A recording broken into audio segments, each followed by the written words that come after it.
Hello viewers, আজকে আমরা জানবো আমাদের সৌরজগতে কি কি গ্রহ উপগ্রহ আছে সেগুলি আমরা বিস্তারিতভাবে দেখব। আমরা দেখতে পাচ্ছি রাতের বেলা অন্ধকারে আকাশ কিভাবে দেখা যায় এবং দেখতে পাচ্ছেন বড় একটা সূর্য যে গ্রহ আমাদেরকে আলো দেয় এবং তার চারপাশে যে গ্রহ উপগ্রহগুলো রয়েছে তার মধ্যে আমাদের পৃথিবী একটা। দেখতে পাচ্ছেন এই যে আমরা এখানে আছি, দেখতে পাচ্ছেন একদিকে দিন আর একদিকে রাত, দুটি ভাগ আছে আমাদের পৃথিবীতে দেখতে পাচ্ছেন। এটা যদি আমরা আরো জুম ইন করি তাহলে দেখতেন তারা চাঁদ আছে, তারপরে আরো গ্রহগুলি আমরা দেখতে পাচ্ছি সূর্যকে ঘিরে যেগুলি ঘুরছে। দেখতে পাচ্ছেন অনেক গ্রহ রয়েছে এবং সেই গ্রহের উপগ্রহ রয়েছে। তো আজকে আমরা এগুলি একটা একটা করে ভিজিট করব, কোন গ্রহটা কীরকম দেখতে সেটা আমরা দেখব। আর এটি হচ্ছে বন্ধুরা গ্যালাক্সি। এই গ্যালাক্সিতে আমাদের সৌরজগৎ অবস্থিত বা আমরা এখানে বসবাস করছি। তো আমরা কোথায় আছি দেখেন, কত ভিতরে আছি, কত ক্ষুদ্র আমরা। সূর্যকে খুঁজে পাওয়া যায় না, এই যে সূর্য এবং তার চারপাশে আমাদের এই পৃথিবী ঘুরে বেড়াচ্ছে। এবং এটা হচ্ছে শনি গ্রহ, যেটাকে আমরা সবচেয়ে বড় গ্রহ দেখতে পাই। অনেক উপগ্রহ রয়েছে দেখতে পাচ্ছেন। এইটা হচ্ছে সূর্য এবং তার চারপাশে অনেকগুলো গ্রহ উপগ্রহ ঘুরে বেড়াচ্ছে। তো আমরা একটা একটা করে ভিজিট করে দেখব কোন গ্রহটি দেখতে কি রকম। প্রথমে আমরা যে দেখতে পাচ্ছি মার্স, এই মার্সে আমরা গিয়ে ভিজিটে গিয়ে আমরা ভিজিট করব। জুম হইতেছে, এটা হচ্ছে মার্স গ্রহের চিত্র। দেখতে পাচ্ছেন লাল রঙে, এটা মনে হয় পুরো মাটিটাই লাল। দেখতে পাচ্ছেন কীরকম একটা মাটি, যেখানে কোনো পানি নেই, গাছপালা নেই, খালি মাটি আর মাটি। তারপরে আমরা দেখব চাঁদ। চাঁদ আসলে দেখতে কীরকম, যেটি আমাদের সবচেয়ে কাছে একটি উপগ্রহ। দেখতে পাচ্ছেন এটি হচ্ছে চাঁদ। চাঁদকে দেখতে এরকমই দেখতে পাচ্ছেন, চাঁদের কলঙ্ক আছে দেখতে পাচ্ছেন। এটি হচ্ছে চাঁদ। এবং এবার আমরা দেখব আমাদের পৃথিবী, যেখানে আমরা বসবাস করছি, যেখানে বসে আমরা অহংকার করছি, আমরা বড়াই করছি। কত ক্ষুদ্রতম মানুষ আমরা এই মহাজগতে, তার মধ্যে আমরা অহংকার করে চল। দেখেন পৃথিবী, একদিকে দিন এবং একদিকে রাত দেখতে পাচ্ছেন। এই যে দেখতে পাচ্ছেন আফ্রিকা মহাদেশের দিন।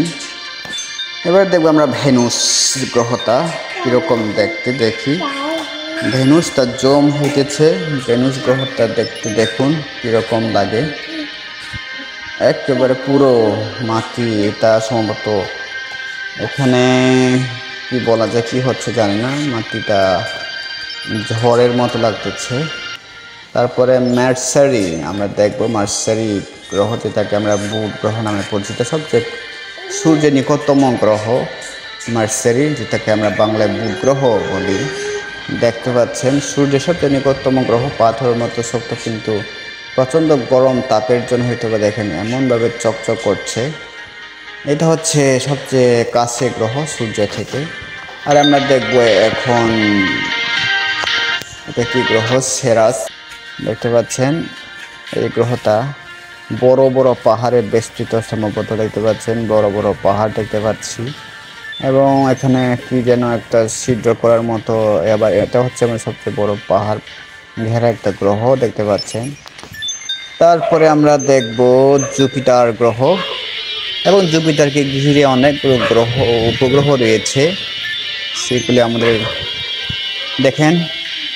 অনেক সুন্দর একটা জুপিটার গ্রহ, যেটা চারপাশে সবসময় তাকে বায়ু ঝড় বলে, এটা কি বায়ুমণ্ডলের ঝড়, এখানে সবসময় তাকে বিজ্ঞানীরা বলে, তা বলে সারা বছর ঝড় হইতেই থাকে এই গ্রহ চারপাশে।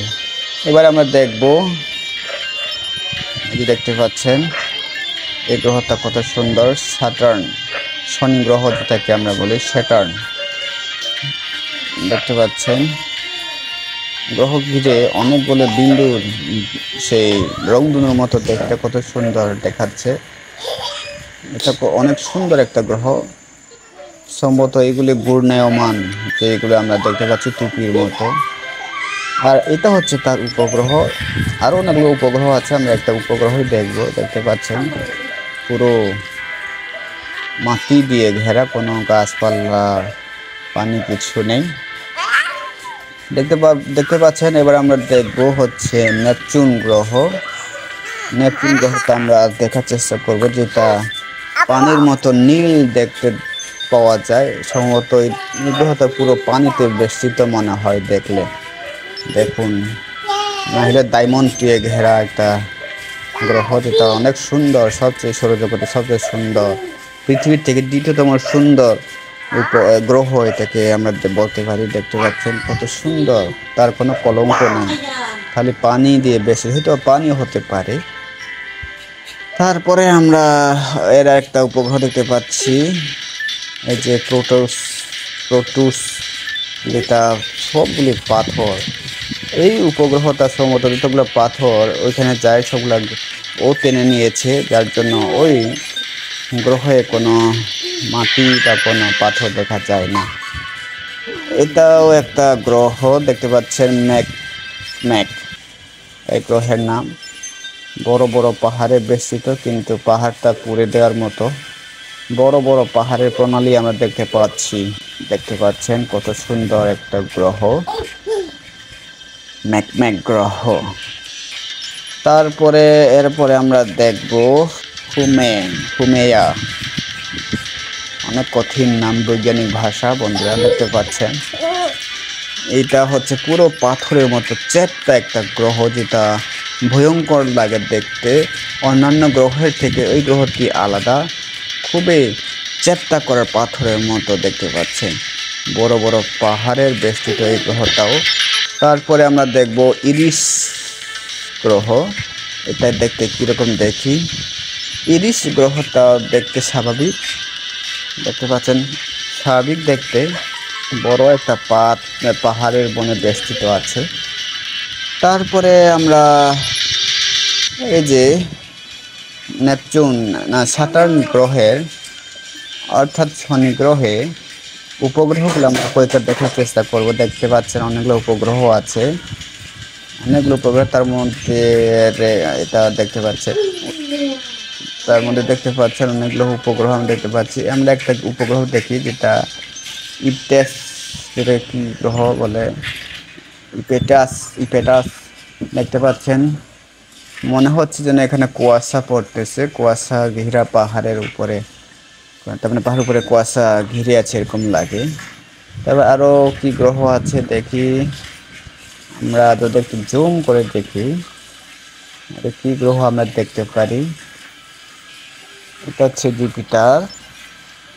তারপরে দেখেন এই জুপিটার গ্রহটা দেখতে কত সুন্দর, এবং তার একটা উপগ্রহ রয়েছে, যেটা দুইটা উপগ্রহ রয়েছে। একটা উপগ্রহ যদি আমরা দেখি তাহলে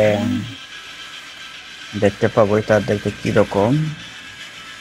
দেখতে পাচ্ছেন এটা জলাশয়ের মতো একটা উপগ্রহ, হয়তো এখানে দেখলে মনে হয় যেন পানি এবং মাটি মিশে আছে এরকম লাগে, কিন্তু জানি না, এটা আমরা কেউ যাই না এখানে আসলে এই গ্রহটা কীরকম, তার ভূমিতে কীরকম সেটা বোঝা সম্ভব না। যদি আমরা জুম ইন করে দেখতে পাচ্ছেন সূর্যটা হারিয়ে যাচ্ছে, অর্থাৎ আমাদের সৌরজগৎটা হারিয়ে গেছে, খুঁজে পাওয়া যাচ্ছে না। এবং অনেকগুলো স্টার আমরা দেখতে পাচ্ছি, যারা নিজস্ব আলো দিয়ে চলে, সূর্যের মতো তাদেরও নিজস্ব আলো আছে, এবং তার চারপাশে অনেকগুলো গ্রহ ঘিরে আছে। যেভাবে সৌরজগৎ দেখতে পাওয়া যায়, যেভাবে সৌরজগৎ অর্থাৎ সূর্যের চারপাশে যে 9-10টা যে গ্রহ ঘিরে আছে, ঠিক এই যে তারাগুলির চারপাশেও অনেকগুলি গ্রহ ঘিরে থাকে, অনেকগুলি তারা, অর্থাৎ অনেকগুলো সৌরজগতের মতো মহাজগৎ দেখতে পাচ্ছেন কত সুন্দর সুন্দর গ্রহ, অর্থাৎ চাঁদ, অর্থাৎ সূর্যও বলা যায়। দেখেন অনেকগুলি নাম সহ, এবং এটি হচ্ছে আমাদের গ্যালাক্সি।